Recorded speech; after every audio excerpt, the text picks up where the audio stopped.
Hey there, kids. Howdy. Man, it's Friday. It is the weekend. We're here. We made it through another wonderful week of life and modeling and live streaming. Anyway, welcome to the Child of Mecha live stream. I'm your host, Tim, the one and only Child of Mecha. So I'm not sure if you guys saw the news, but they had the Gundam Conference Spring 2026 this morning at 5 a.m. And I was actually up for that. I didn't wake up. I was still up. I was working on shit and had not gone to sleep yet. So I stayed up to watch this little shindig, and for all intents and purposes, it was pretty damn boring. Yeah, it was pretty damn boring. They're doing a bunch of stuff leading up to the 50th anniversary of Gundam in 2029. So I'm sure there are still, a lot of things in the works. But some of the high points that are going to be happening here in the coming future, there's going to be some sort of Gundam landmark project. They didn't really say too much about that other than just kind of mentioning it. It sounds like it will be a physical location in somewhere in Japan. And then they're going to be having what they're calling Gundam Con starting in 2027. And from the sounds of it, that's going to combine GBWC with the TGC card championships. So it sounds like they're going to roll this thing into one package and have it, then, which I don't know. I don't know the sounds of it, because with GBWC, man, the focus was all on that, right? So how is this going to work for participants that, work their ass off building these models to get to GBWC, and then, have to, I guess, share that attention and hospitality from Bandai. I don't know how that's going to work. I guess we'll see. And then, in addition, one of the other things with this Gundam Con that they're having, it'll feature some sort of thing about Tomino's creative legacy. Again, they didn't say too much about that.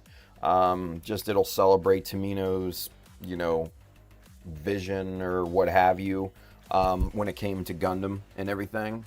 One thing that was a little surprising to me, that's unfortunate, the unicorn, the life-size unicorn in Odaiba, there at Diver City, is going to be removed at the end of August this year. So if you've not seen it in real life and you want to go see it, you got 2.5 months to get there. So they didn't give much lead time.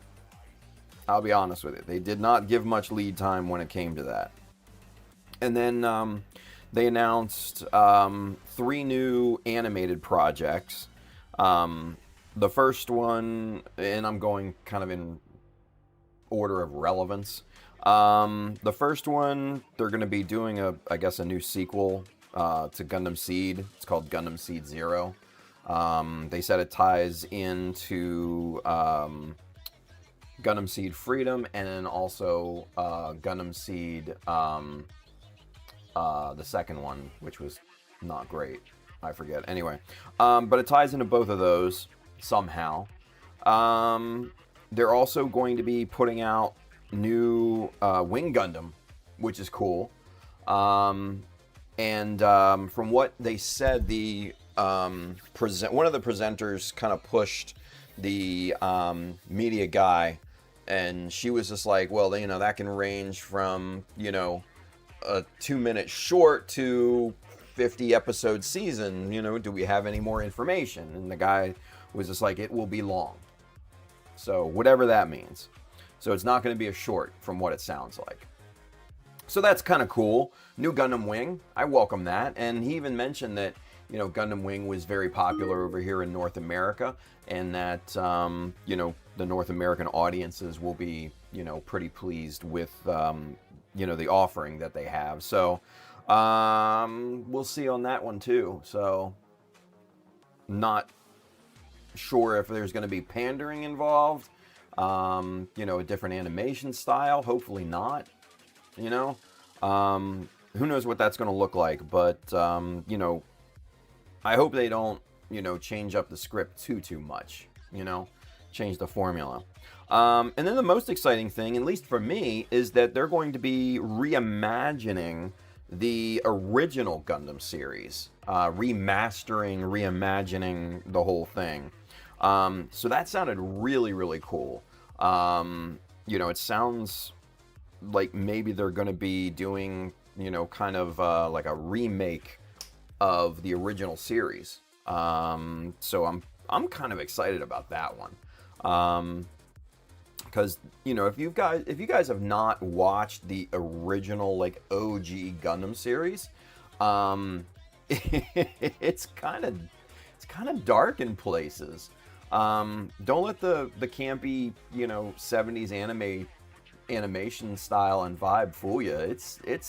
It can get dark, man. And it's fucking gritty too. So it's, you know, I had my doubts about it for years and years before I watched it, because I had just assumed that, you know, it would just be like, oh, you know, this 70s anime camp. But nah, it was shocking, to say the least. So I'm really excited about that one. That one for me, I think, is kind of the most important. But outside of that, those were the announcements. Like I said, pretty damn boring and very kind of ho-hum. Probably the first 10-15 minutes was the announcers basically fluffing themselves off, you know, and the media guy saying, you know, I hope you look forward to it. I hope you look forward to it. I hope you look forward to it. Like, dude, get to the announcements. Like, we know Gundam is awesome. We know it's been around for 50 years. Like, get to it. They also had a really cool, just like an animated, like a little video, like a short, that was really awesome. Because what it did was it basically took this father's point of view from when he was a kid enjoying Gundam all the way up to kind of current day and other kids enjoying Gundam and everything. And it spotlighted, you know, all the main Gundam, you know, mobile suits throughout the years, from, you know, the RX-78 all the way up to the G-Duck. It spotlighted the pilots of each one, and you know, kind of it showed the feeling of the kid, you know, running home from school and turning the TV on to watch, you know, Gundam and everything. And that was very wholesome, and it was really well done too. So that was pretty interesting. I definitely would say go watch that. That's available online right now. It was very sweet. It was very sweet, and I kind of like, aw, you know. But aside from that, yeah, it was kind of doo-doo. Uh-oh. Stream's buffering? What's up with that? Oh, that ain't good.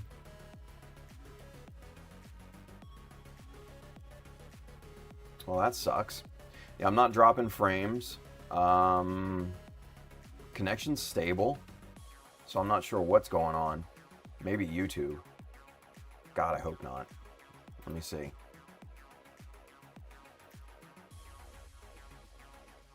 Hang on there, kids. Hang on there.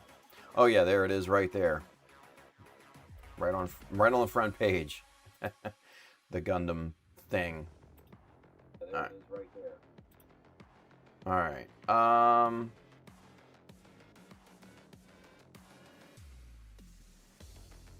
Yeah, I don't know. Seems to have cleared up. Okay. All right. Well, I'm not gonna worry about it. We didn't drop frames, so that's a good thing. Because you know in OBS it'll show you,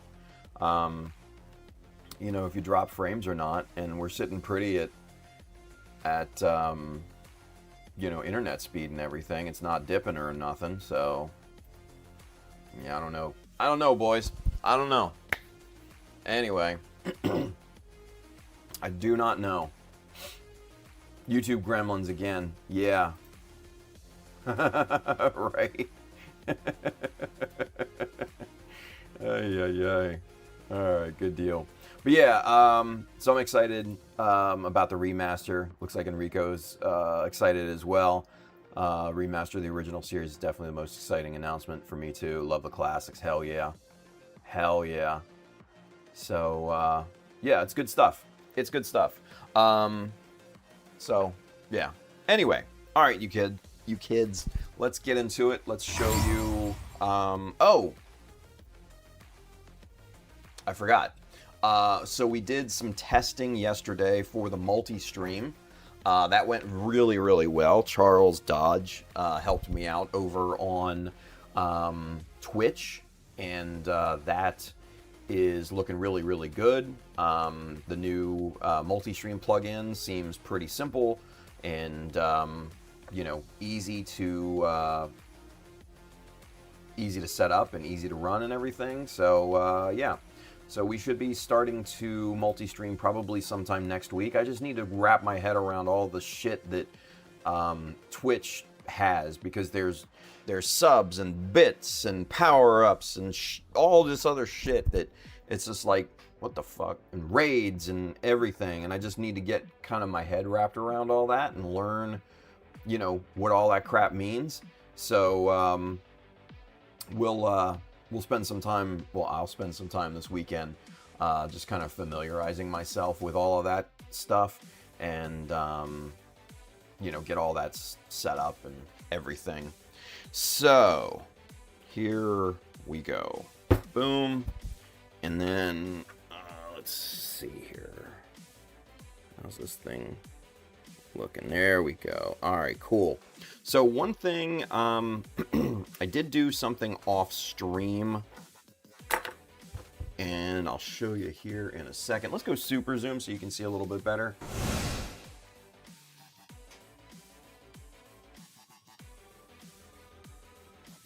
Get it in frame. There we are. All right, so one of the big things that bugged me about how this, you know, the piece went together was the seam between the barrel and the beam magnum, right? So what I went ahead and did is I installed these little cover bits right here underneath, just to hide that seam, and I think those look really good.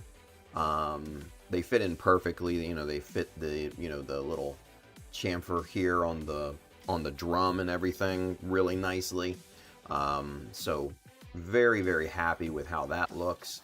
And yeah, so kind of did that off stream. It bugged me, I won't lie. I was just like, man, I got to do something about that. And I broke down and I cheated on you guys. Sorry, boo. Sorry, boo. All right, let's go back to camera 2. Let's get to work, yeah? All right, so for today, on today's docket, let's take the barrel off here. Let's address these little voids here in the beam magnum, and then let's get that filled, and so we don't have to worry about that crap at all. Yeah. So let's, as I drop everything, let's see what we've got. That 2mm is way too thick for that. So let's see if we can't find maybe a 1.5, something along those lines. Let's see what we have in the bin. Here's 1 by 1.5. That might work. That might work. Come on now. There's a little scrap piece in there that I want to... There we go. Now we got it. All right. That off to the side. Let's see what this 1.5 looks like. Okay, crap. All right, so 1.5 would probably be good width. But the 1 millimeter is too thick now that I look at it. So back in the bag it goes. And let's see. I think I have a piece. Is this looks like 3/4 mil. And it is. Okay, let's check that for thickness and see what it... Yeah, 3/4 mil looks to be what we need. All right, perfect. You know what? I'm just gonna cut a piece off of here and call it a day.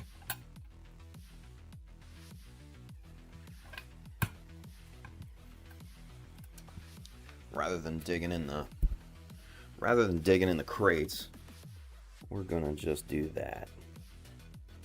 Okay. And let's get this bad boy in here. Let's cut off a little hunk of this.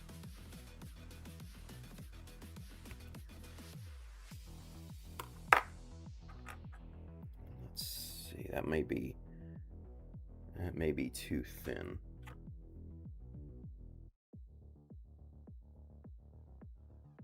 Yeah, that's too thin. All right, no worries.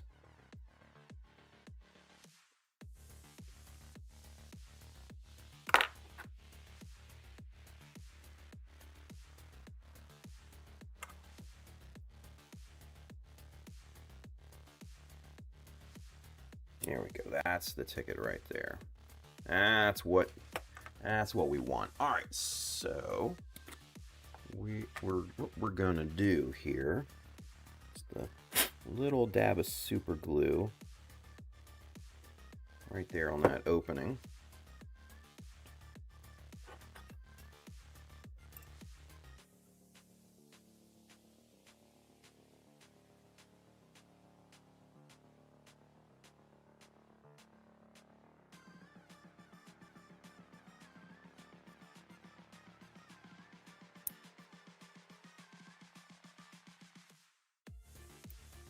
Right there like that.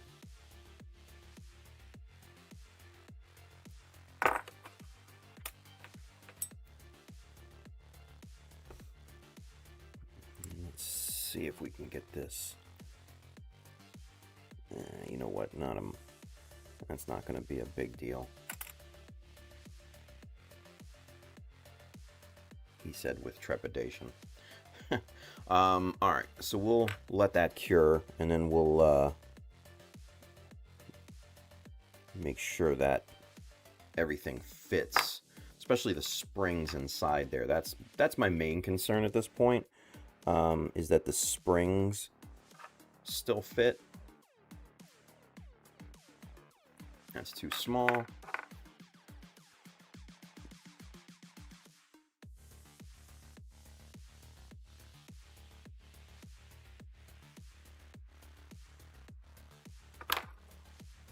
Okay.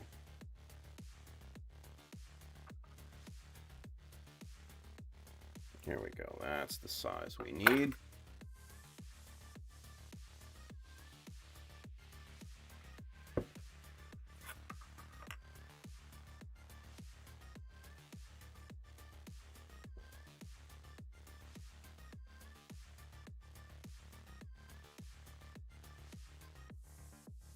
Come on. Come on, get in there.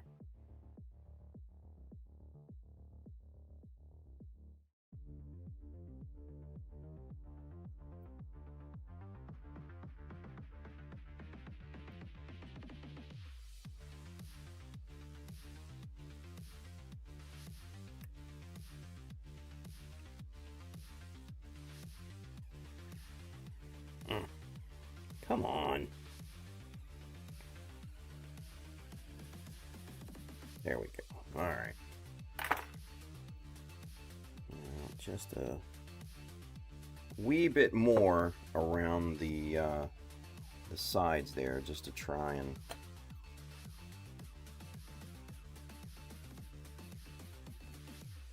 make sure this is held into place properly. This side is done, so let's clip off what we can, and then let's kick this side.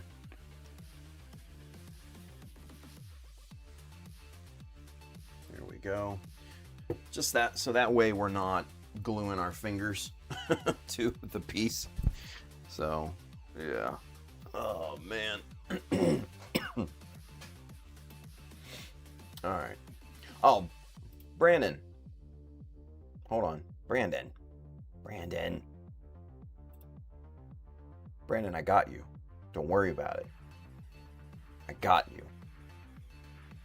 So, I sold Brandon a Grimoire Red Beret, and evidently it was a modified, somebody modified the hip joint and everything, and I never looked at I never even opened the kit before. So sent it to him, he's just like, ah, fuck.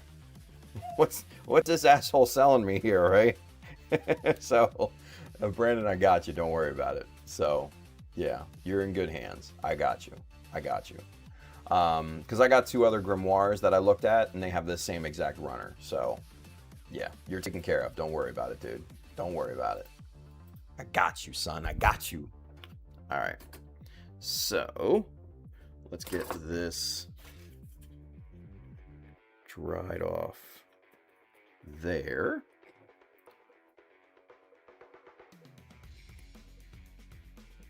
Clip that piece down. All right, so now we just need to start to trim back these fillers to the same level as the plastic here. It shouldn't be too difficult.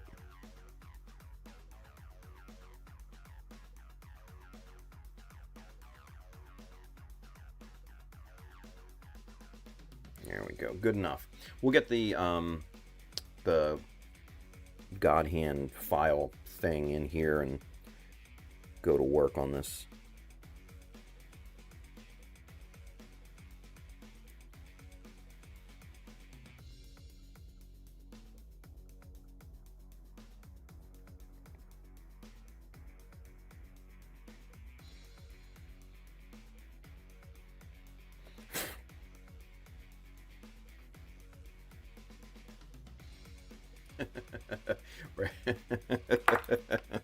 Oh man. Brandon says, hey man, I'm not worried about it. I'm happy I got it regardless. He says thank you. And yeah, dude. No, I mean that's on me. That's on me. I should have checked the damn kit. You know what I mean? I should have checked the kit. So that's my fault. But don't worry. I got you. I'll hook you up. I will hook you up. So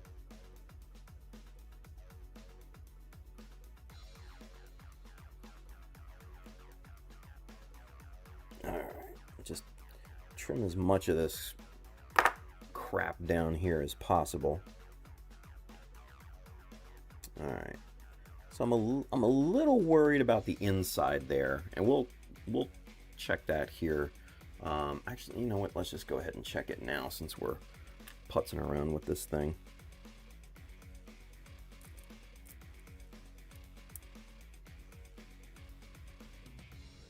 Okay, well, there may be nothing to fear. That could be surprising. Oh, that's surprising.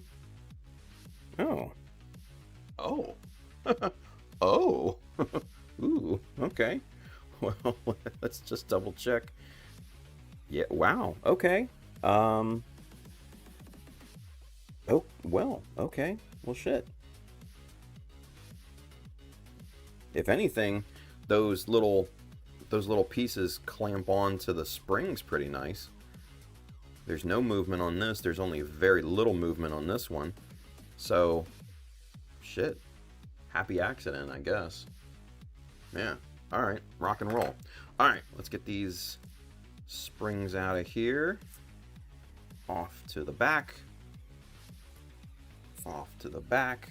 All right, let's continue cleaning the surface. All right.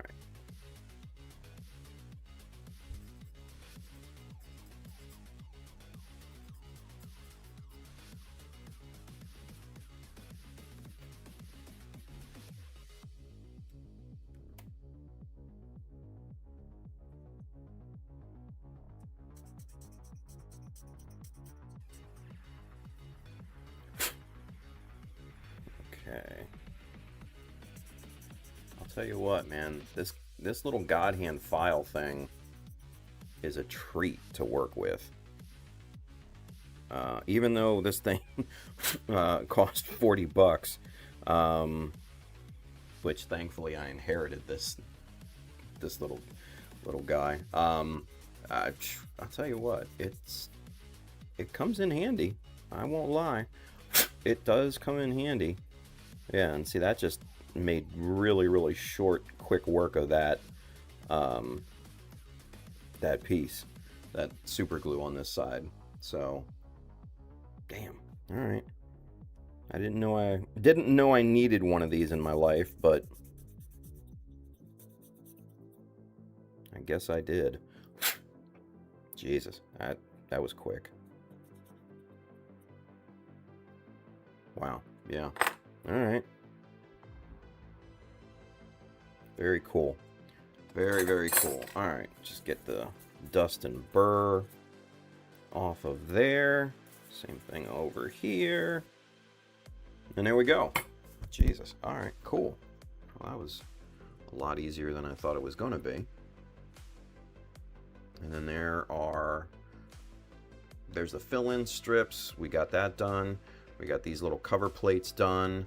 Yeah. That looks damn good. Now, one thing I want to show you, because you know how I like to bevel pieces and everything like that, just to give it that kind of, you know, heavy mechanical look, right? Now, what we would do is to, for this, you know, kind of fill-in strip, is bevel these three sides, but it's damn near impossible to get your hobby knife in there, right? So then at that point, well, what do? Well, easy solution is to get a nice big old chisel like this and use that to bevel the sides, right? So the reason why, you know, I prefer a nice big, you know, big old chisel, and this is probably 3mm, is that you run very little risk of it kind of going off course and scratching the piece, right? So let's see if we can't get super zoomed in, and maybe I can stay on camera. Let's see, right there. All right, so if I stay right here,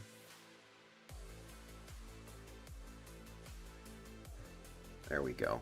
That's all right. I'm gonna try to stay right here. And so basically you just take your chisel and just kind of scrape along that edge. Now I'm just going to turn this around because we're getting a little stutter in that. There we go, that's better.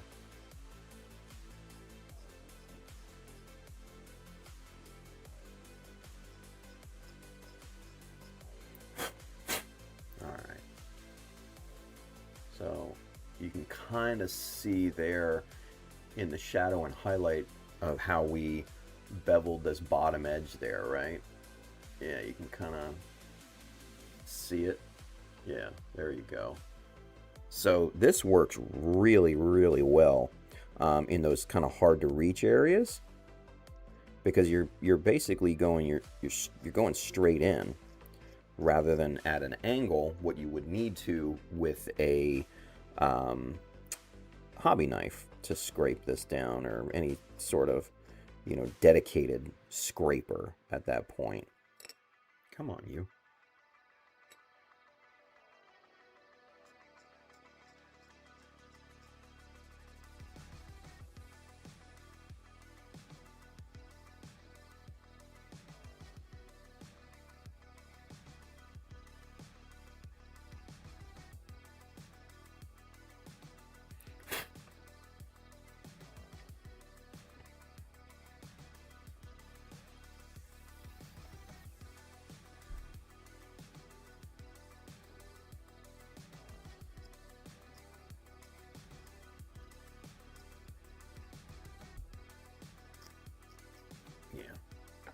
That looks pretty nice. And then for these more open areas, you can come back with the hobby knife if you choose to. Just really smooth those out. But yeah, here it's hard to get into, especially right here, because the thickness of the hobby knife itself runs into the handle here, so it's really hard.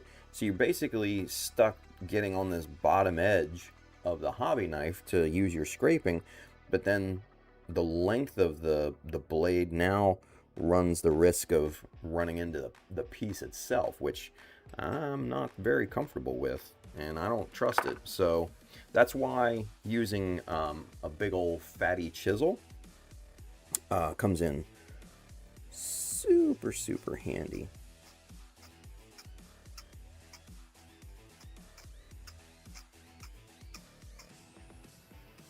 Big old fat boy chisel. Yeah.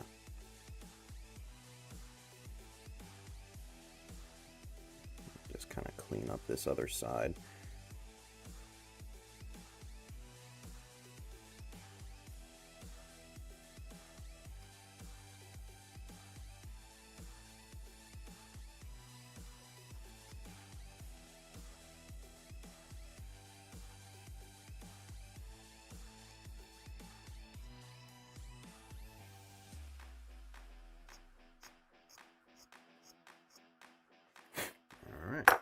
There we go.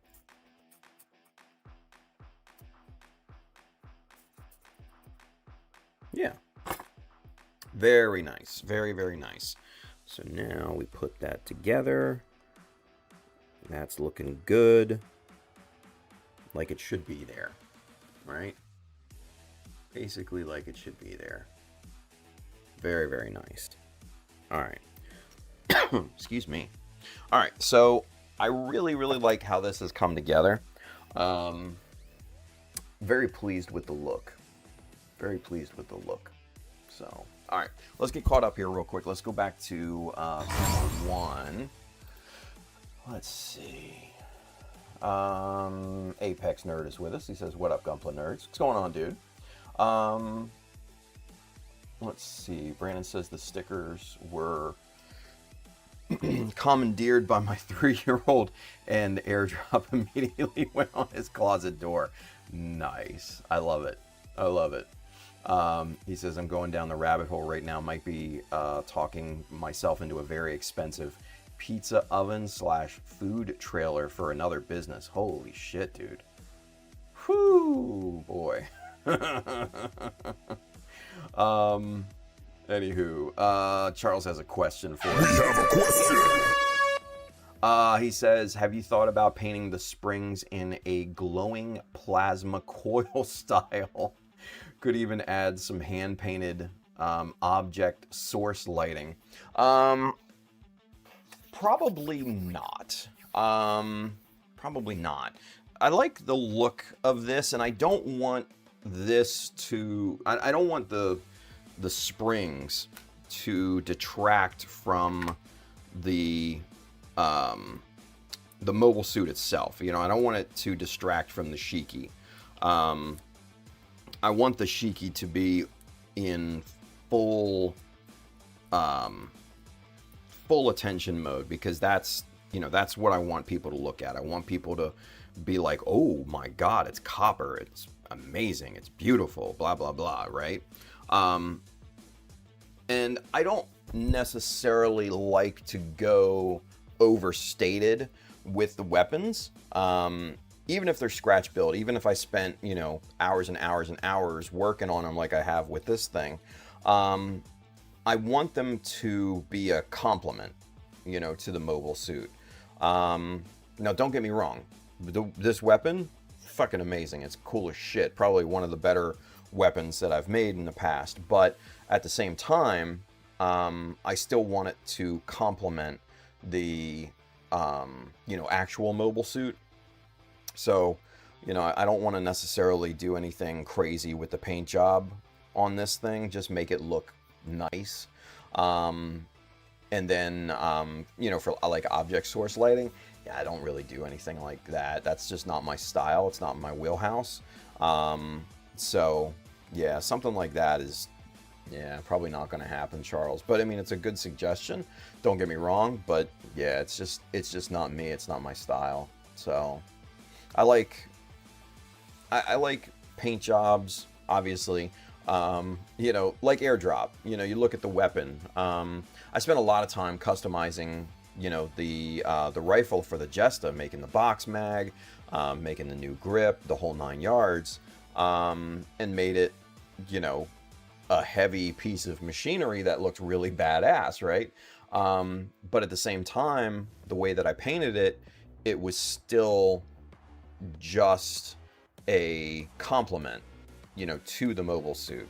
I want all the attention on, the mech itself. I want people to, look at the color of the paint job. I want them to look at the decals and, the adornments, the details that I put into it, the, overall silhouette of the thing and everything as well, So, having a weapon even just a little bit detract from that, in my opinion, is just not a great idea.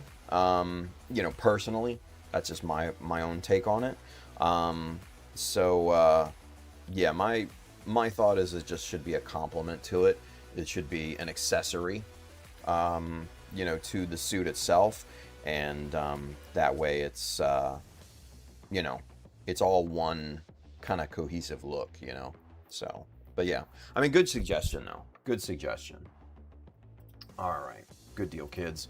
All right, so with that being said, I think let's go back camera 2. Let's inspect this and see. Let's see if there's anything else we want to do with this thing.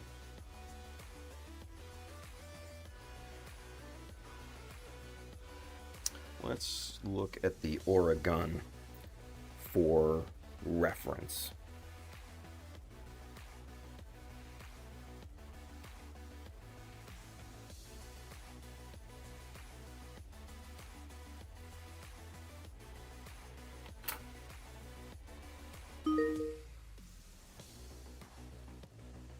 All right.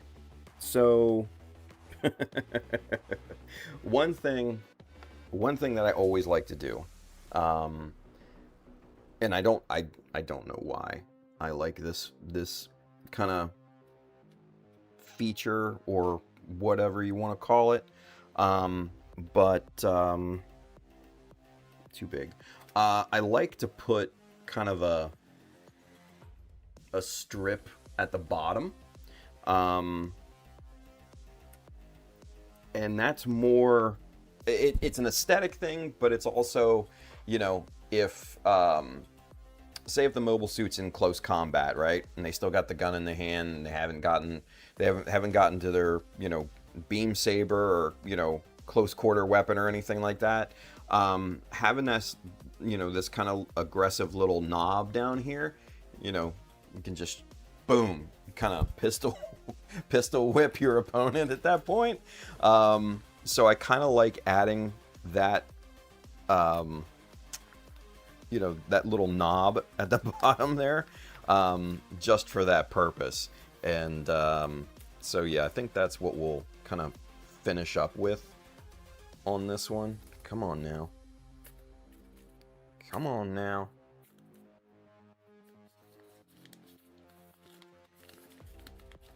There we go. So, one by one, a 1x1 strip here. And we're talking maybe 4 millimeters at this point. Nothing crazy long. Just something to, if you got the, the bottom of your weapon here, you can just go pop, I just think it's a cool thing. Anyway. All right. All right. So what we're going to do is we're going to cut this guy to length first. And let's see if that's kind of where we want it to be. Yeah, I like that. I like that. All right. So next thing we need to do is cut some bevels into this guy.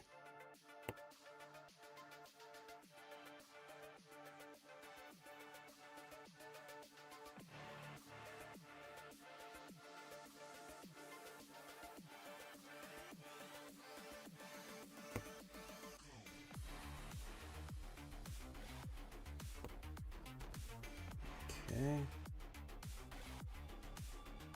That looks pretty good.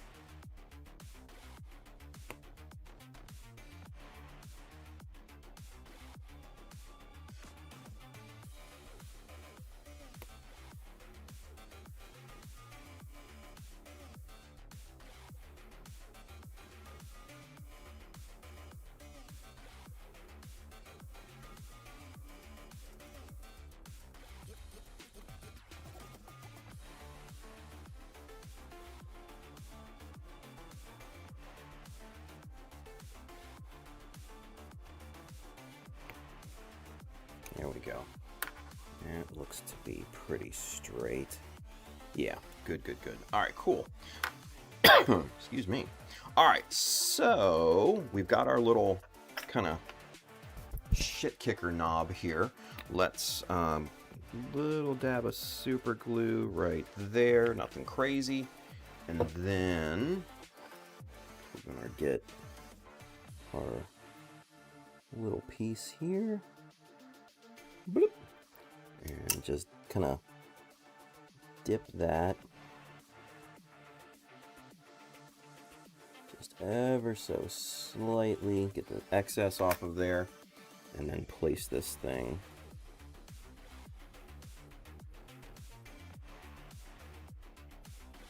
very nice.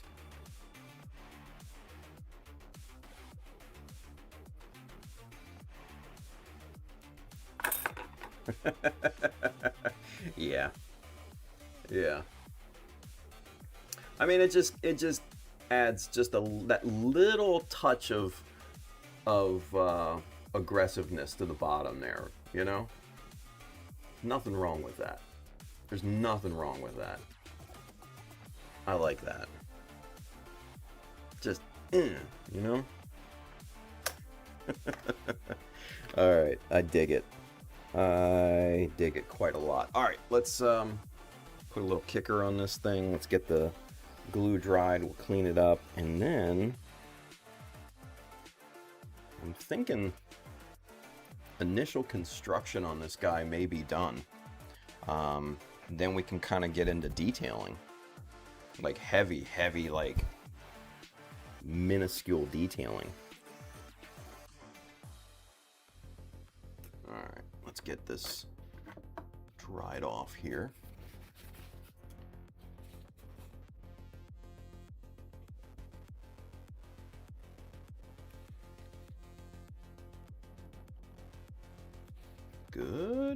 Good. All right, so let's not try to cut this thing off. We just want to get the excess super glue off this guy.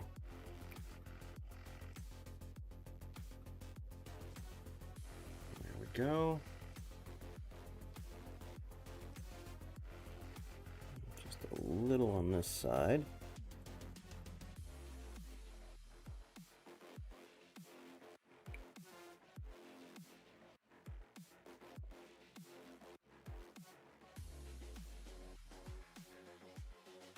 Oh, shit. Alright, well, that is coming off. God damn. Yep, it popped right off. Alright, so that's no good anymore. Let's get this cleaned up. We're going to use plastic magic then in that case.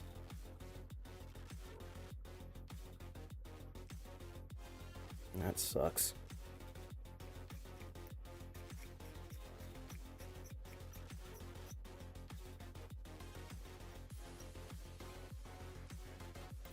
Alright, well, shit. Lesson learned. Lesson learned.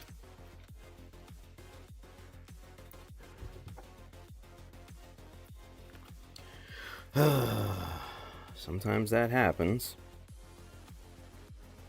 As much as we don't want it to.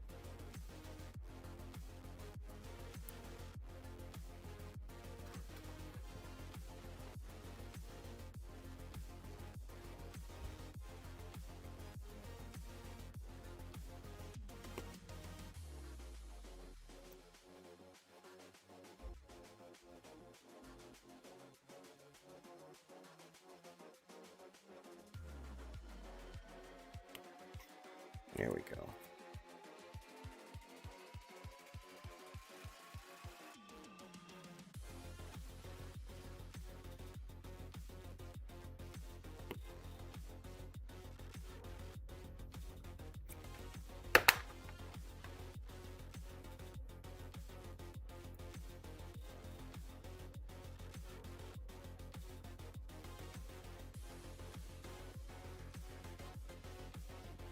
All right.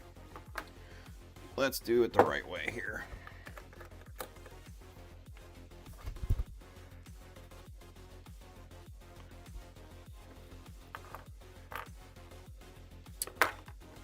Let's use these. So I don't have to worry about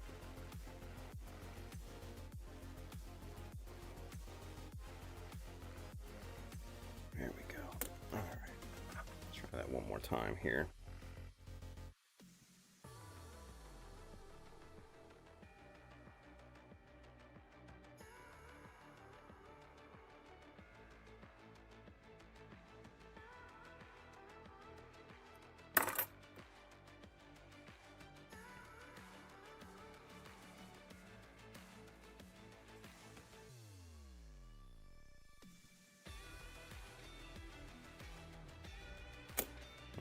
Okay.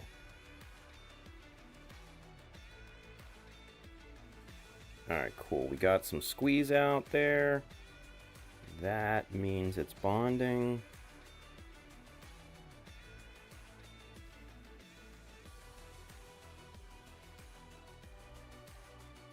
Placement is good.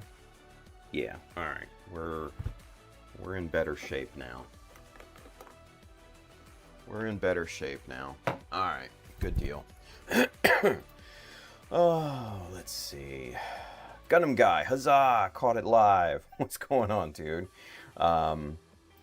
Enrico says, visually, what that detail does to the weapon is what the Gundam goatee does to a mobile suit's face. Somehow it makes it look more aggressive, right?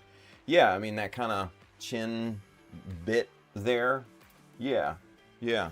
It's just a subtle, very subtle thing, right?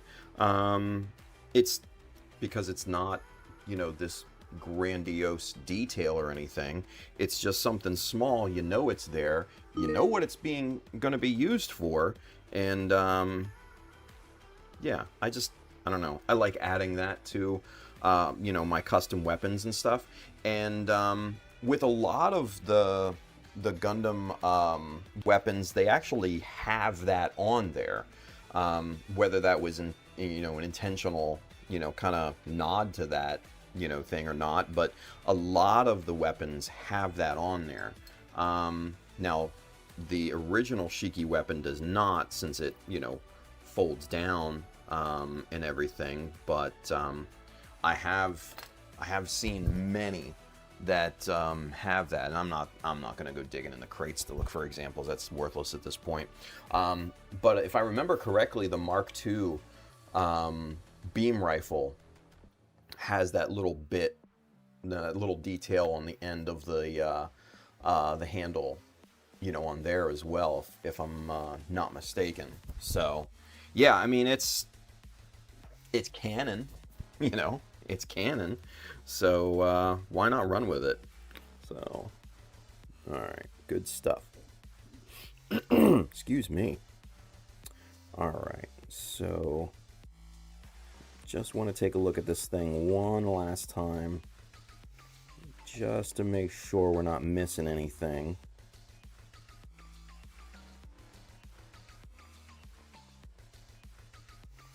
I think, yeah, I think we're ready for detailing.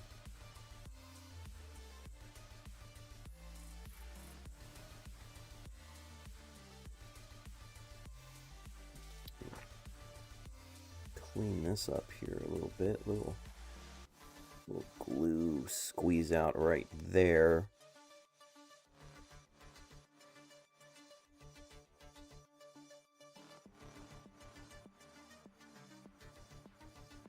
Okay, I forgot to clean and fill that section. So let's do that real quick and then we'll get into some nice detailing and stuff.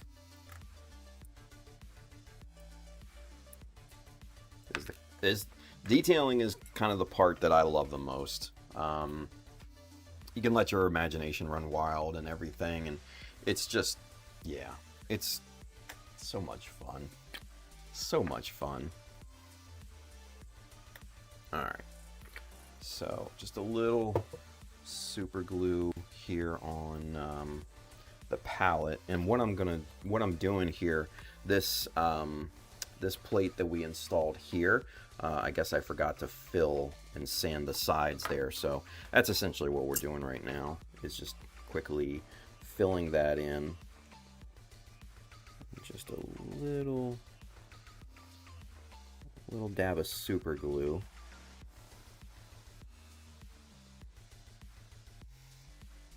There we go.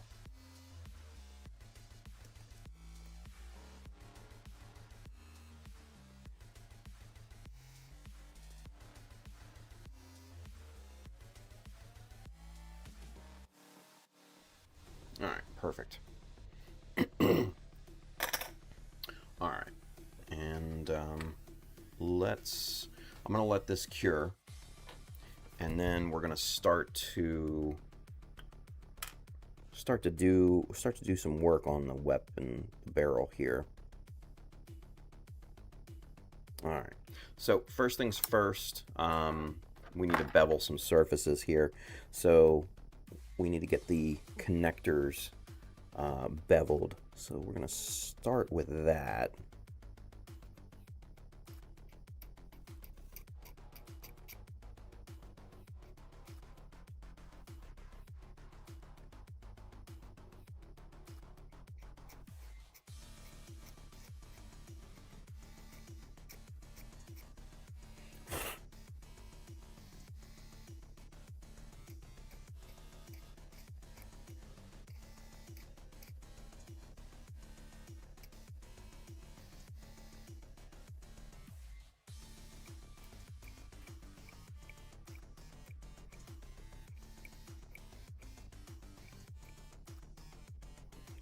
Okay.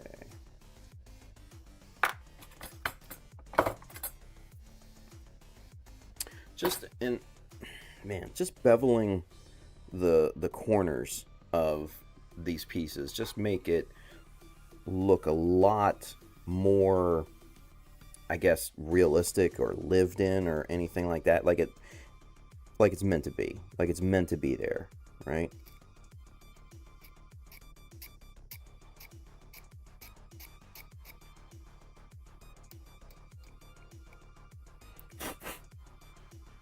I figure what we'll do is we'll go pretty heavy on the bevels on these connector pieces.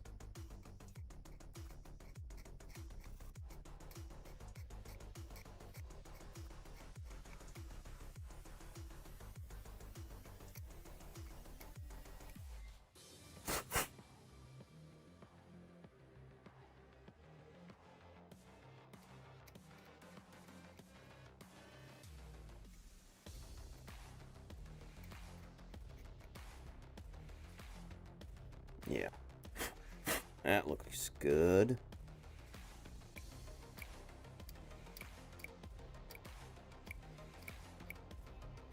Very nice. Very nice. All right. What time is it? 1:05. All right, good deal. Let's see. Michael Dawson. He says, I'm thinking of taking inspiration from the battle rifle in Halo and give the butt of the rifle a grip to smack some faces in. Only thing faster than whipping a saber out is high five to the face. Jesus Christ. Well, you're not wrong, Mikey. You're not wrong, buddy. You're not wrong. Especially with this, being a one-handed weapon. You can just crack somebody, right in the sensor. Crack that dude in his face.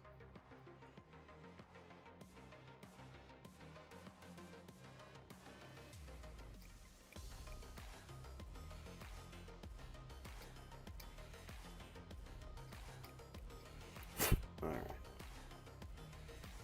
That looks pretty good all the way around.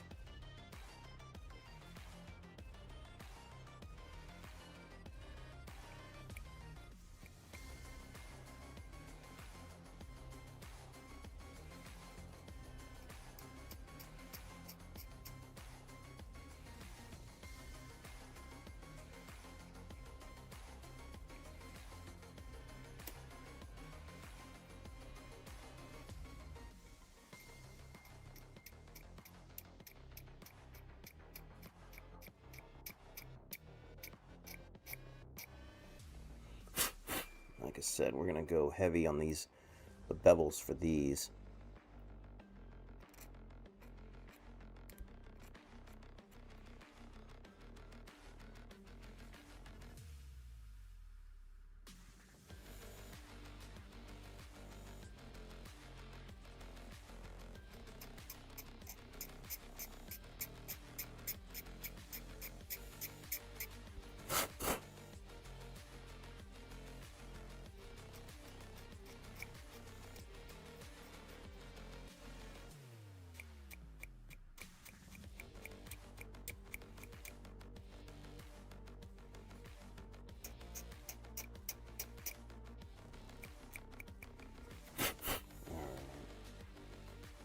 Looks pretty good.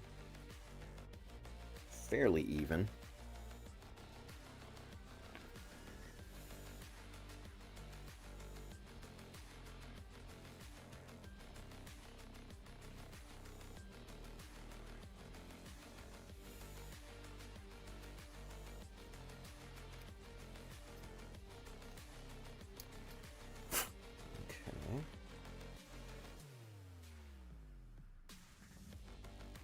Yeah, all right. Excellent, excellent, excellent. Now, I wonder, let me test something here real quick.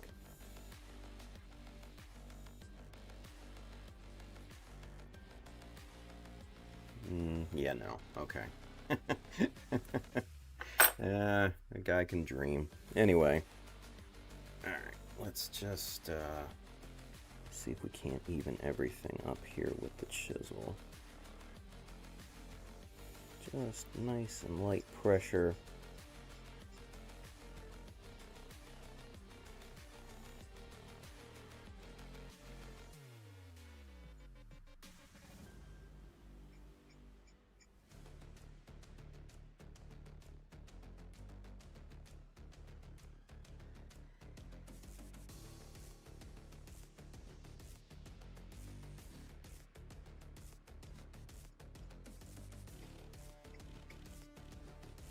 Basically what I'm doing with the chisel here is just smoothing the surface.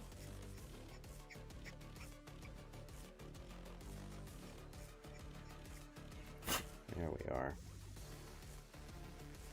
Yeah, that's much better. Much, much better. All right.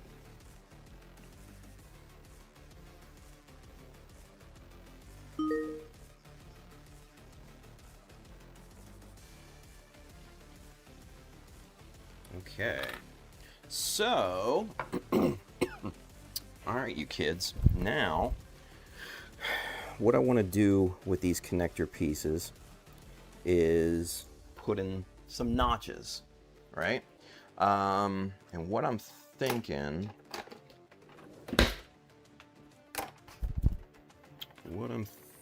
is just we'll start with a 0.3 notch, right? And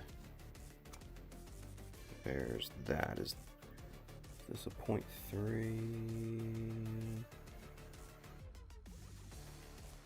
No, but that's fine. All right. And the notches are going to be down here at the bottom, right? To make it simulate a latch. And that's what a notch does, right? It simulates a latch in the armor, or connector piece, or whatever, you know, feature that you put the notch on.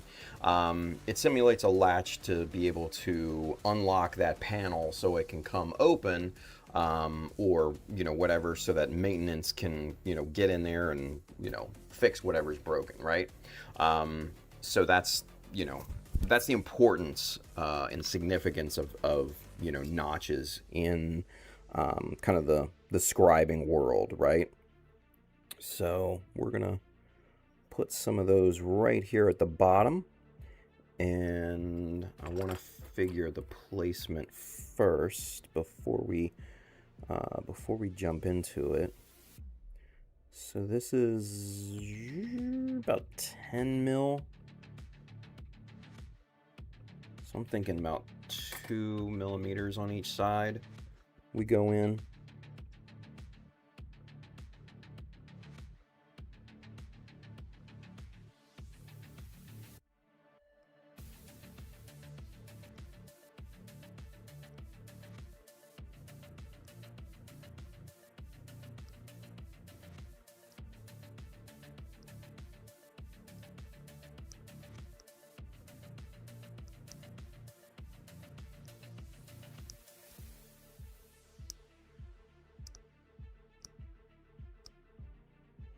And yes, I am doing this freehand. I would not suggest it to anyone that is not comfortable with doing something like this. But I've been doing this for a good number of years, so I'm quite comfortable.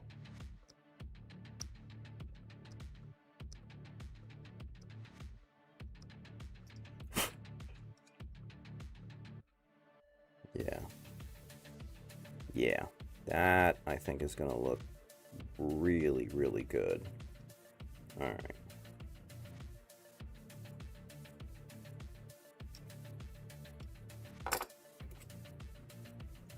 So that should be about 2 mil on the dot. Very good.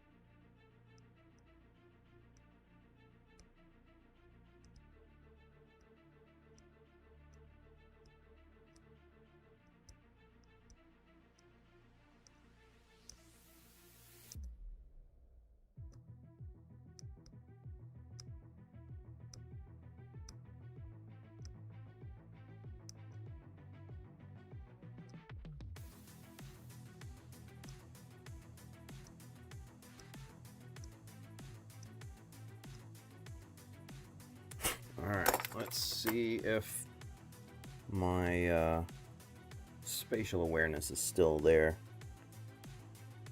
Nice. 2 mil on the dot. Excellent. All right, just like riding a bike.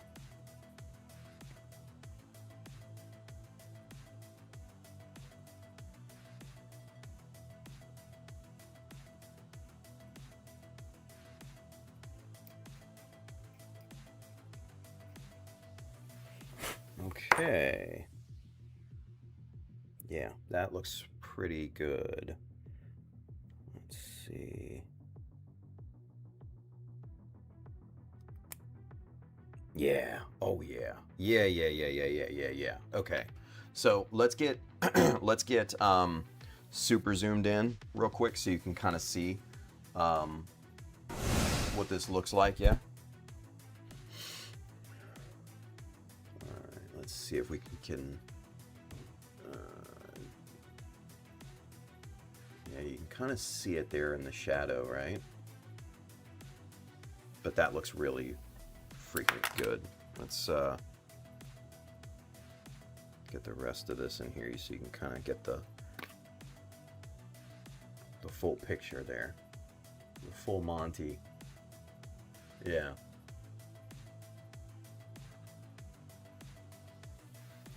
Yeah, there we are, right in center. Let's see. Yeah, you can kind of see it right there. You know, how those notches, you know, kind of play and everything. Basically they look like little latches, and that looks really freaking good. So, yeah. Happy with that. Very, very happy with that. Excellent. All right. So, moving on. Right about there. All right. Let's see. Brandon said, looked up last year's GBWC winner for the main category. It's massive. Yeah, the tank thing. That was a play on the G-Duck. G-Quox or whatever. I just call it G-Duck. I don't give a shit. But yeah, wonderful work. Dude used a massive amount of kits, though. Which, if you're not fully invested in going all out and in it to win it, could be cost prohibitive, you know. But yeah, wonderful piece. Wonderful piece. I really, really dig it. All right.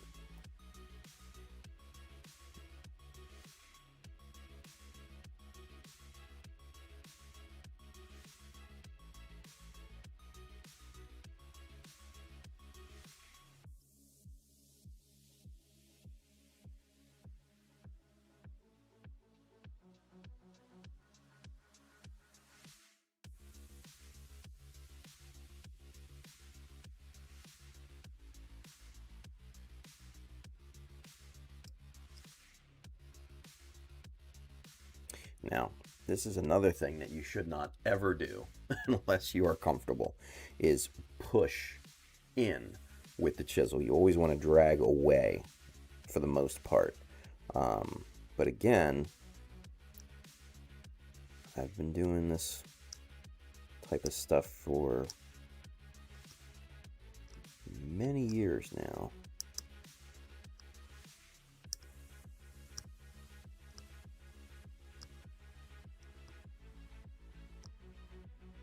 For something like this, you want to use scribing tape. You want to use scribing jig. You want to use something that is going to keep your hand steady. And that looks pretty good. Let's see. Not bad. Not bad. I'm happy with that. Happy with that. But you want to use something that will keep your chisel steady. And straight more than anything, you know. But what I'm doing right here, and I realize this is a, you know, do as I say, not as I do type of situation, but trust me, you could really fuck shit up by doing this if you're not super careful.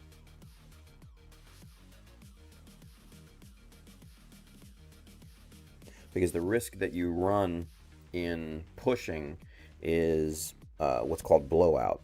And that is unintended bits of plastic around what you're working on coming off along with the bit that you're actually trying to chisel off. And that is not a good look, because it makes for a very messy detail.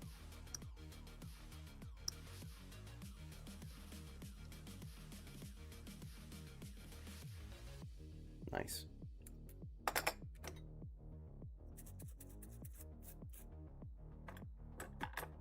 Very nice, very nice.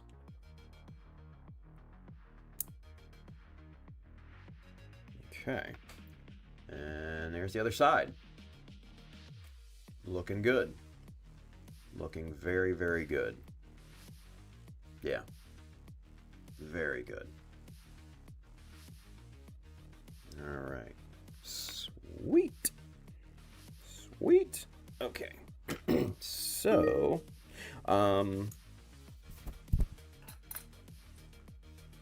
one thing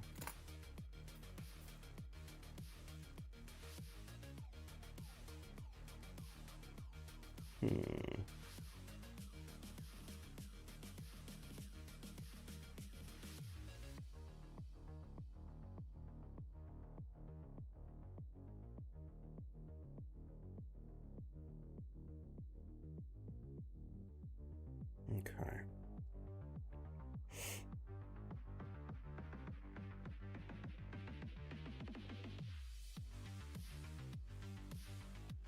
All right, so this is a 0.3. We're gonna swap that out for something a little bigger here.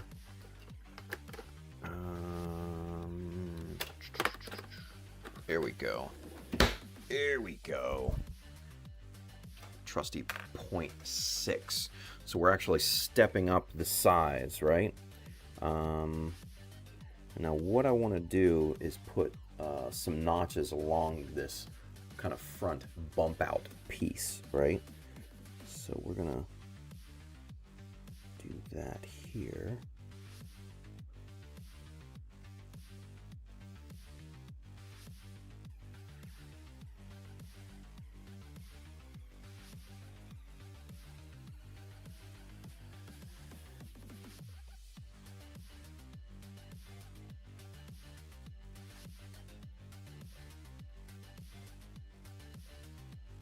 All right, very good, very good.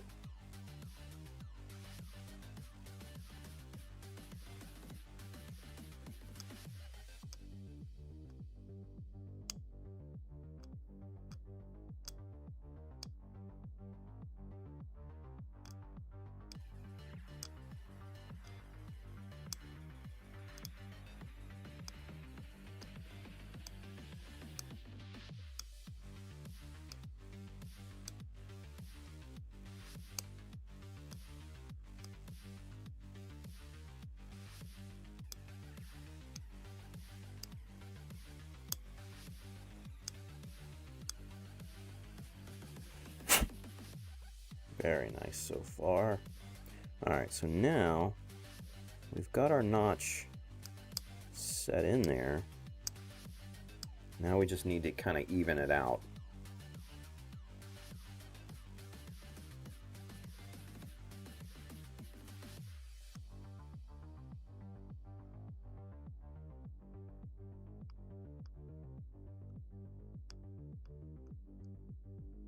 There we go. There we go. Just that bottom surface is, it gets uneven. So we want to make sure that it's nice and as even as possible, so that when we go to apply like panel lining fluid and stuff like that, it flows in there really nicely. Alright, clean that up.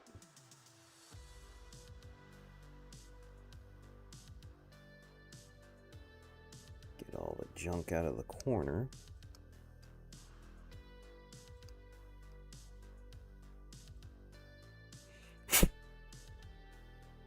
Very nice.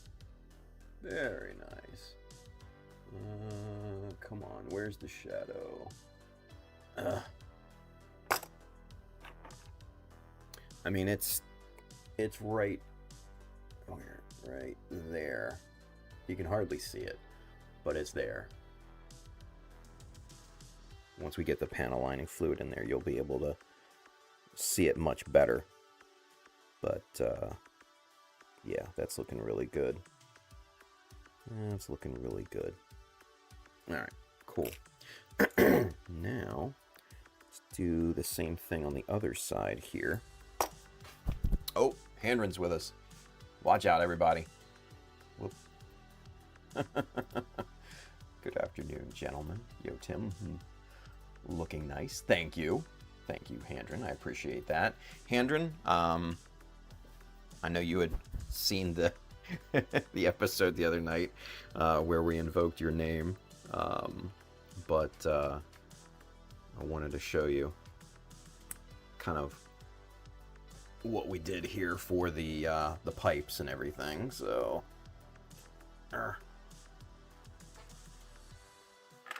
so here you go. We swapped out the static ones, swapped in these springs. Very nice. And they fit perfectly in there. Capped the ends off there, and that looks really good. And then boom, there you go. And that's what we're working with. So that looks good. Oh, there you can see those notches on the connector pieces down here. Yeah, and you can kind of see that little notch underneath the top barrel section right there. You can see it a little bit. It's just too much light, right? And it's blowing it out, and it's not creating the shadows. So, but it's there. It's there. And then the other side, the notches on that connector piece, man, that looks really, really good right there. So, yeah. Yeah. That looks nice. I'm quite pleased with it. Quite pleased. Let's see. Handren says, I was laughing my ass off when you and George were talking about pleasing Handren. Right? And then he says, looks awesome, man. I was add some pipes to turn the spring into a Zaku style pipe, since the Hyaku Shiki already had those. Yeah. It just those things wouldn't fit, just because there's such a low tolerance between everything, and that would just bump everything out, and that's just not kind of what I'm into at this point. So I think the springs are a happy medium at this point. Yeah. So Eric Bennett is with us. What's going on, Eric? He says, really can't wait how this kit turns out. I don't have much to say. Speechless. Thank you, dude. I really appreciate that. That's very kind of you to say. Really, really appreciate that. Yeah, I'm pretty pleased with how this is turning out too, man. So just buckle up and hang on for the ride, But Julius, he's got a question. We have a question. He says, how do you keep the corners of the notches sharp, and how deep do you cut the notches? Excellent question, Julius. Excellent question. So let me get this apart and kind of go into that. All right. So let's see. So for this one here, right? What I've already done is, and it's virtually impossible to see here, maybe right there. I've already gone ahead and scribed this whole top piece. So there's a scribed line all the way around that. The reason why I do that is so that it can catch the panel lining fluid a lot easier, right? And it also looks like this piece is separated from the main barrel, right? So that's the philosophy behind that. Now, since we already have an established level, oh, that you can see right there perfectly. That catches the shadow nice there on this this outline scribe on this piece. That actually works pretty well. Shit. So we've already established a depth there, right? And in terms of depth, I mean, you're maybe going a 1/4 millimeter down. Nothing crazy, because you don't want to bite through, the plastic. So you want to be very, very careful with the depth that you go. So like I said, I usually, kind of shoot for about a 1/4 millimeter. You'll get the feeling of it before anything. And honestly, I don't sit here and measure it in any capacity, because it's impossible. But you get the feeling, that you're at a good depth, right? So what I do with these notches that connect to a panel line, I match that depth, or at least try to. Now, keeping the corners square, that's a different subject altogether, right? Because that's the hardest part, is keeping the corners nice and square. That's the challenge that everyone is going to be faced with. Even me, when I started this. Basically, the main thing is that you want to take notches very, very slow. And you also want to use guides. I'm freehanding this, obviously. But you have to keep in mind that I've been doing this for years and years and years. So, there's that too, right? But you want to use tape or scribing jigs or something to help you keep everything nice and straight, nice and perpendicular to whatever line you're contacting, all of that good stuff, right? Now, when you go to actually scribe the notch and everything, again, take it slow. And when you're making your passes and everything, just right up in the corner, shave off a little bit from the end kind of wall of that notch, and then that will slice in and make that nice and square and everything. And then the biggest part is just whatever you do, whatever any of these motherfuckers say, do not, under any circumstances, put brush solvent glue along your scribe lines or notches. That is the perfect way to fuck up a good job. And a lot of people tell you to do that. And I am telling you not to, because I think that is the dumbest thing under creation. People are saying wipe it with Tamiya extra thin. No, don't fucking do that. Let's go camera 2, because I want to stress this. Because this is how dumb people are. What you've essentially done is, when you have scribed, took all this time and effort and scribed this in and made sure everything is sharp and neat and all of that, to put panel lining or to put extra thin cement in there is just going to soften everything. It's going to soften the corners, and then it's going to fill in whatever little details that you're scribing in. It's just moronic. It's super dumb. Super, super dumb. If you've got good technique, you don't need to soften up the edges. You don't need to remove anything. If you do, all right, cool. A little light sandpaper and everything will do the trick. This old toothbrush will, if you do it like this, that will remove any burr or, fuzz off of a line. better than glue.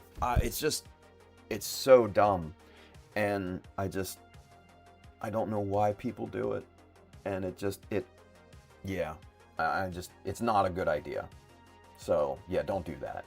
Don't do that. Let's see. Eric Bennett says, I've been trying. I'm currently at work. Oh, man. Let's see. Handren says, the light cement like Mr.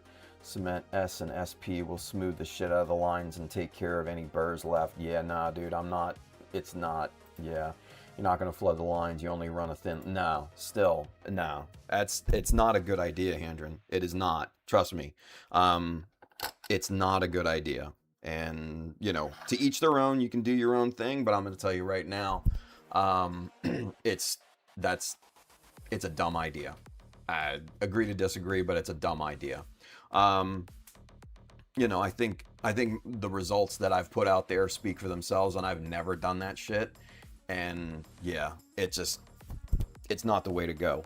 It's not. It's like that fucking idiot Don Serrato's telling people to put oil on the surface of the plastic to make the chisels flow easier over top of them. It's just not. It's not good practice, in my opinion. It's not good practice. So yeah, agree to disagree. Agree to disagree. Lelouch. Afternoon, everyone. What's going on, buddy? Good to see you. We are detailing. We are in detailing mode. So, all right. Let's get back to this. Excuse me. All right. So, that... All right, cool.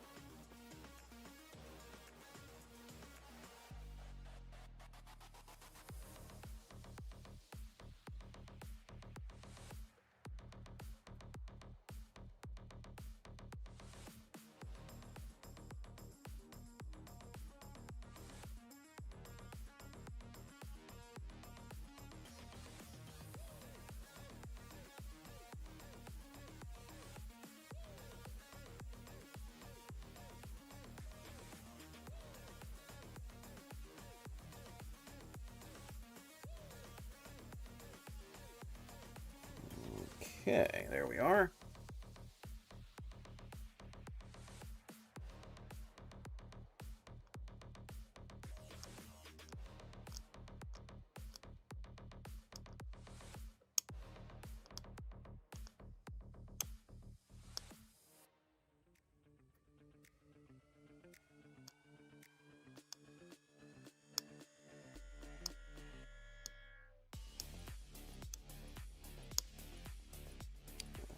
Got to clean out the debris there. Because what'll happen as you go and, you know, do your passes and everything, build up. Those scrapings will build up at the end of your notch here, and you do have to clear those out every now and then, just so that your chisel doesn't come out of the notch itself.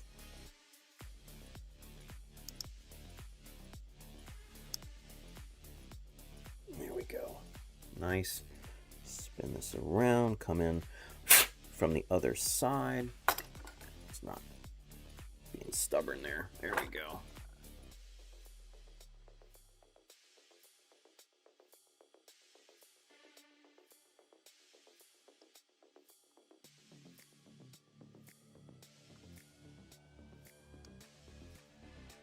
There we are.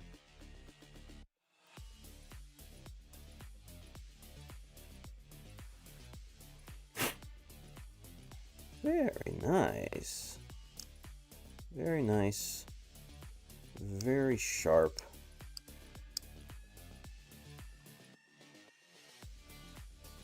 Nice, nice, nice. Looking good. Looking good. All right, cool. So we've got our little notches there, right? Let's see. Henry says, Tim, I don't think you ever seen my core Gundam from years back. Check the scribed lines when you have a chance. See if they have the softness in them. Yeah, I mean, dude, that's, you know, you can, Andrew, and I love you, buddy, and you can try and stress your point, but you're not going to change my mind, respectfully, you know? And I think it's a really, really dumb idea for people to, you know, do that, because especially with beginners, you know, I have a feeling you know what you're doing, right? But with beginners, someone who is just getting into this, it is a terrible idea. Terrible, terrible idea, because they don't know how much to, you know, wipe it on there or anything like that. So it's you're playing, telling somebody to do that is playing with fire, you know, with somebody's kid at that point. So if you know what you're doing, that's one thing, but to advise newbies to do that is a completely separate subject, and one that I am never ever going to do, and then also one that I would always suggest against, you know? So yeah, I mean, again, to each their own. To each their own, you know? Agree to disagree. All right. So, we're looking good. We're looking real good here.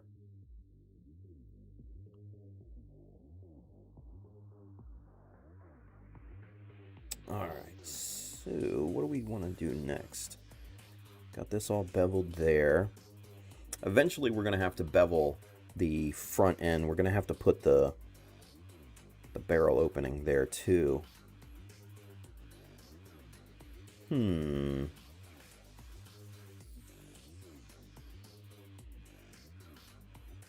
All right, you know what I want to do?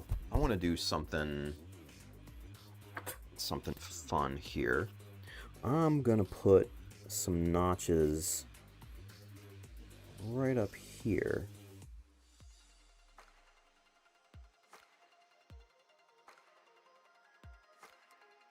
Kind of up there. Like that, right? I think that'll look really freaking cool.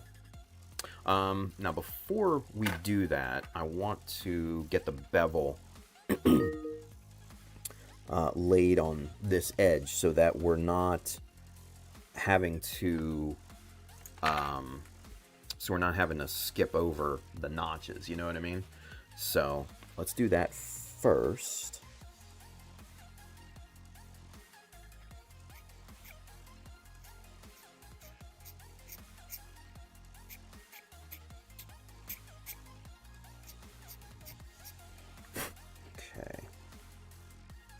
We're just going to go with a nice kind of light bevel on this.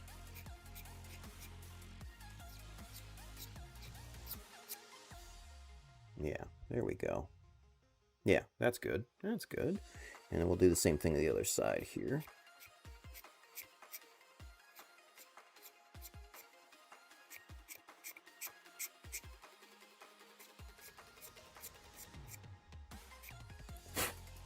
Okay.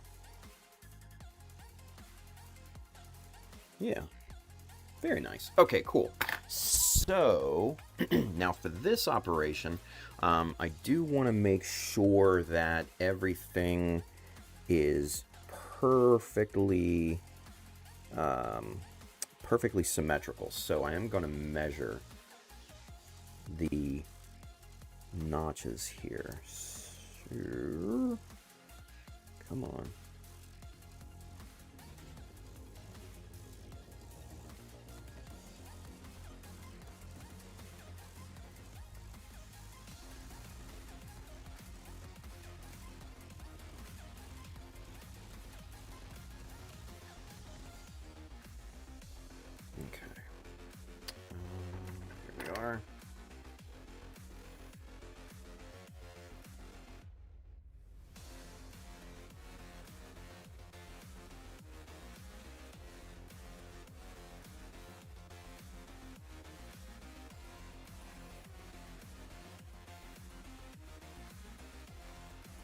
Nice. Okay. So my spacing was basically dead on. 3 millimeter in from each side. All right, good deal. And then what we'll do, we'll get these two cut in first, and then I'll show you how to trick on. I'll show you a trick on how to match these on the other side, and that'll be, you know, pretty easy to do. So we're going to let's go with something a little bit bigger. Let's go 1mm for these. Play with the width a little bit. Let's see. All right. Now, for this, I am going to use a scribing jig, just to be on the safe side.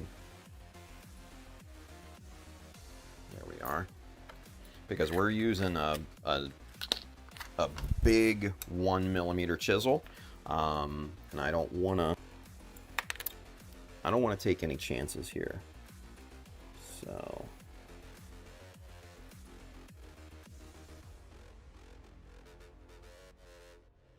okay.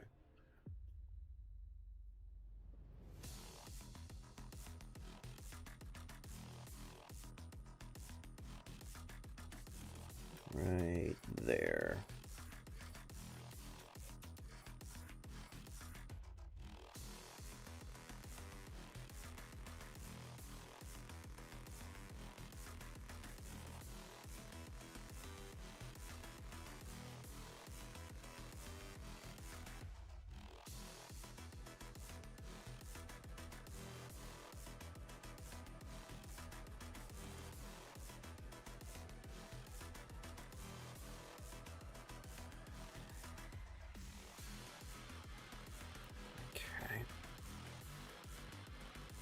Just basically trying to get the corner started on this this big old notch here. I think we're in good shape.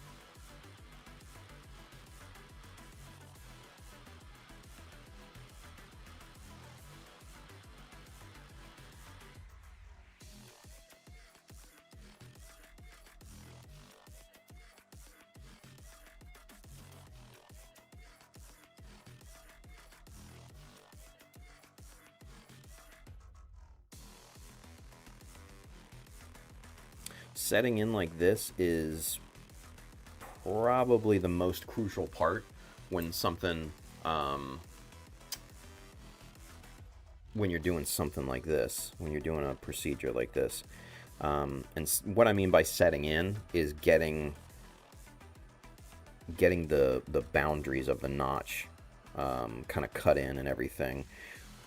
You know, depth is one thing, but man, if your lines aren't crisp, you might as well just call it a day.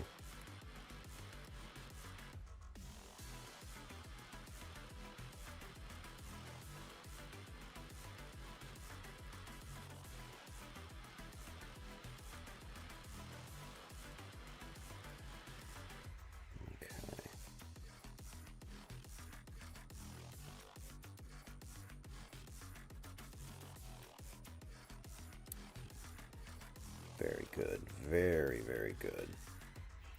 All right, we're getting there.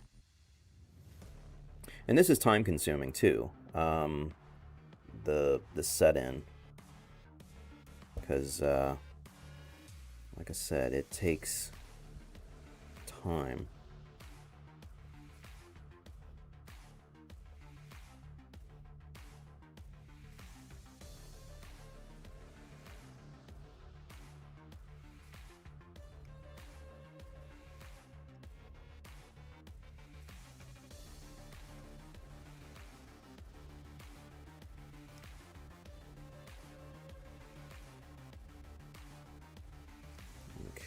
Now we're starting to get there.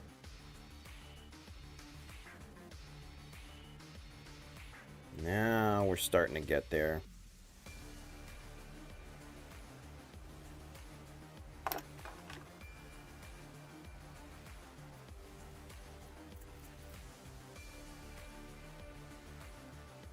Come on, get out of there. Got one little piece of plastic shaving that's stubborn. Alright. Yeah, that's That's looking right. That's looking right.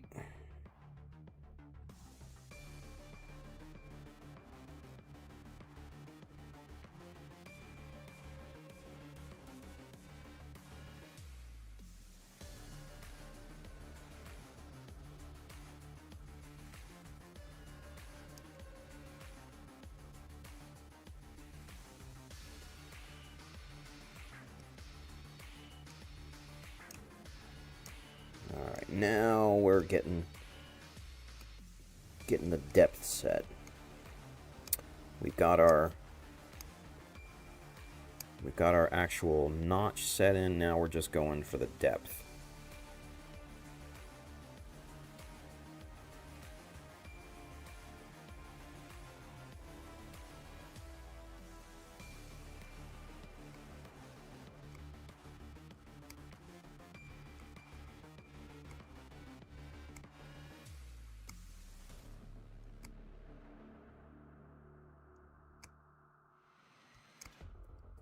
Oh, clean. Clean. All right.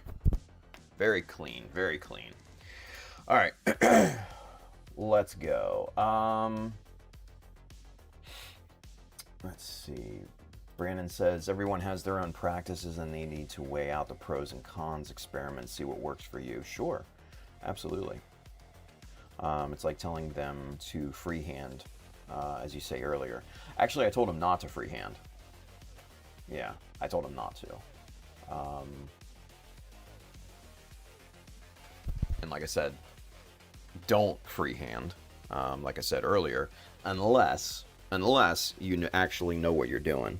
Because I had mentioned using scribing jigs or tape or something like that to keep, their chisels straight and everything. I'd actually told them not to do what I do.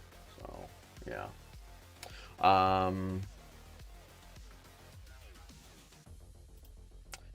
Henry says, Tim, do you have plans to add vents on the gun? Probably not. Probably not.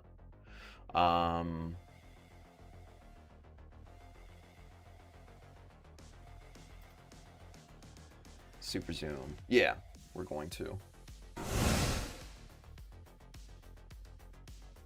Alright. So, let's see if you can see that. The notch is right there, right? Yeah. Oh, there we go. Nice little cast shadow in there. Super duper clean. Let's see if we can get even closer. The light is blowing it out. Oh, there we go. There we go. That's a little bit better. But yeah, super, super clean. And there's the light again. Jesus Christ. But yeah, get the idea of what we're doing there. That'll look really nice. That'll look really nice. Yeah.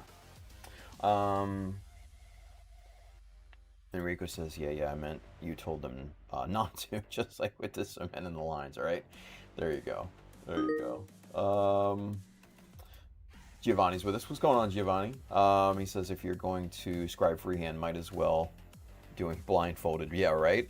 Now, mind you, I would never scribe a panel line freehanded. That's not a smart thing to do. But notches, since they're so small, and since I've, like I said, I've been doing this for a good number of years, and I've built up that dexterity in my hands, the muscle memory and everything.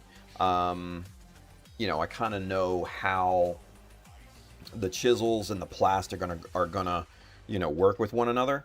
I know kind of how far to push the plastic, if you will, and where to kind of pull back and be like, okay, that's a little bit too deep. Let's not go that far, right?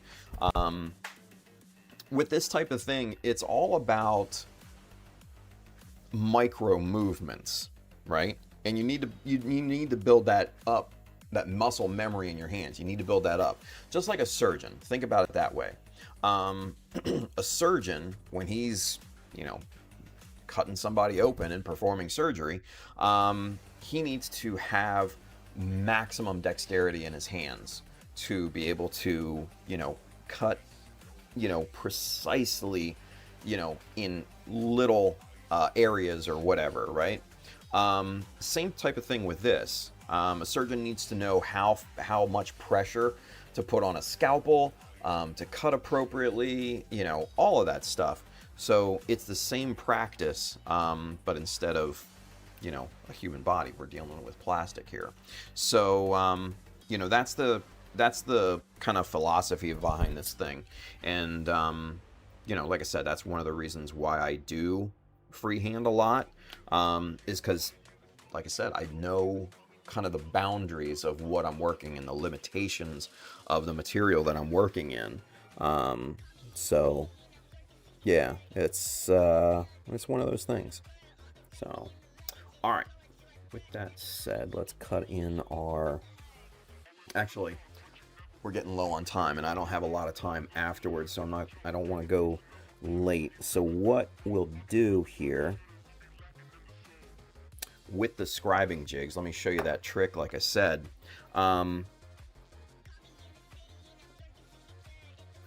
with the scribing jigs, you can butt this right up to the edge of your notch here, and make the corresponding marks on the other side, right? You can use this as a like a right angle thing here, and boom, mark that on your piece, and then there you have the back end of your other notch, right? And then, just to be on the safe side, you can take the scribing jig, and we'll set our chisel right in there and bump that right up against the chisel, and now we know exactly where to put in our mirroring notch there, right? It's pretty simple, but yeah, that's another another good thing about scribing jigs, right? So go get them from our friend Colin, Mr. High Craig.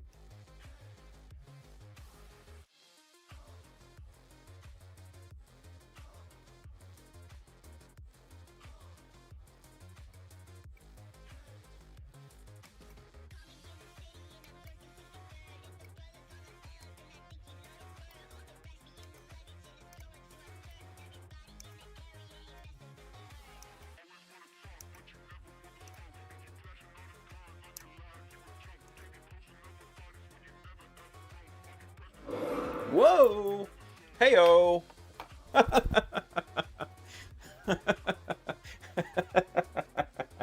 Oh man. Lelouch.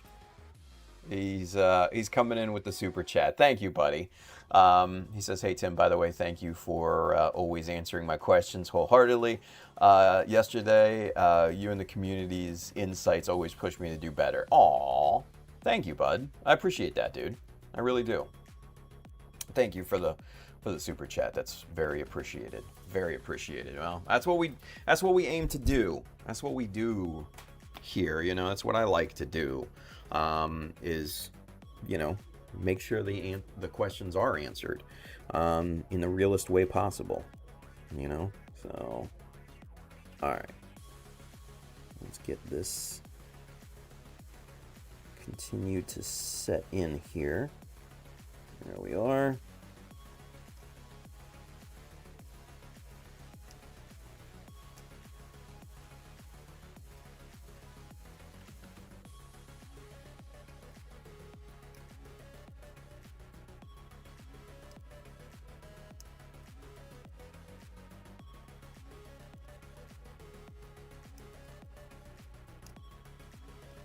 There we go.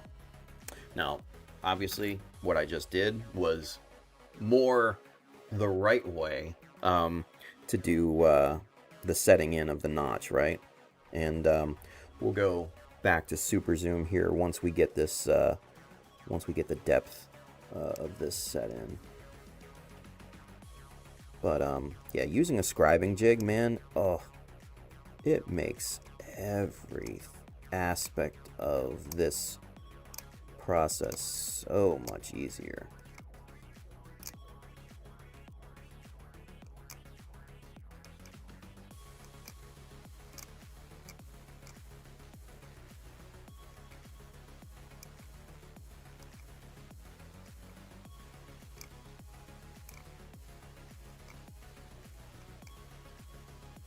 Okay. Yeah. All right. Let's check everything here. Very, very good. Very nice. Very symmetrical. Let's check the depth. I think this side could go a little deeper.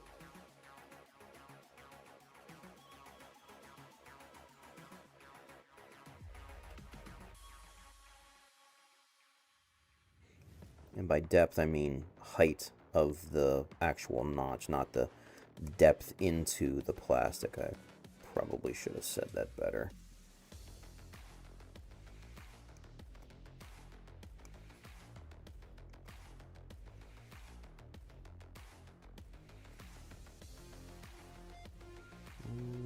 Yeah, all right, cool. So let's take a look at that. 202. All right, here we go. Let's go super zoom. Alrighty, here we are. All right, so let's see if we can catch the shadow. Yeah, there we go. That's a good angle right there. So there, you can see that we are perfectly in line across across here for those two notches, right? So that'll match up real nice. Real nice. So there you go. Good stuff, kiddos. Good stuff. All right. We're getting into the fun part, the detailing. Because the devil's in the details. And there she is, one step closer.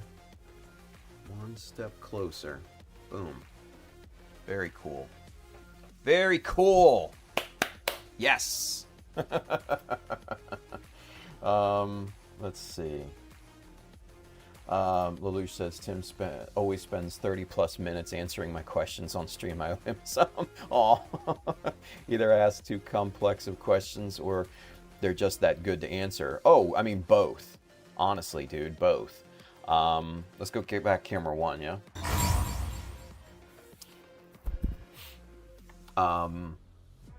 Good questions require good responses. You know what I mean?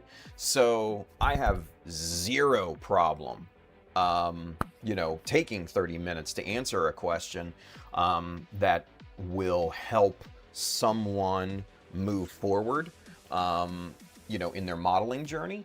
And, you know, 9 times out of 10, it's going to help other people too, because you're probably not the only one that has that question.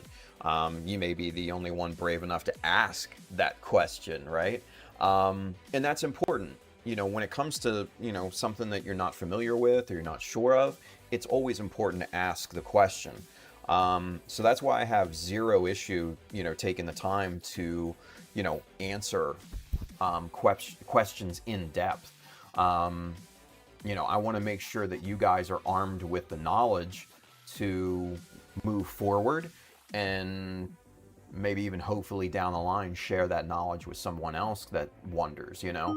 So that's, you know, that's kind of the way that I look at it. You know, I'm trying to pass along all this knowledge built up in my noggin. And, you know, trust me, I know that it's impossible to do that, but I'm trying my best. You know, so yeah, dude, it's not even an issue to me. So always ask the questions, no matter how complex or simple it may be. Ask the question. You know, whether I take 2 seconds or 30 minutes, as long as your question gets answered, that's the most important thing. So, yeah, that's the most important thing for me. Anyway, Brandon says, hope to see you all later. If not, have a great weekend. Yes, good call there, Mr. Brandon. Yeah, we're going to be back tonight, 10 p.m. I have Amber's end of year theater awards presentation that I'm going to at 6, and that should be done by 8, so plenty of time to get back here and jump on stream and everything. So come on back tonight if you have some time. We'll finish out the weekend strong, continue detailing this this guy, and yeah, have a great rest of your day.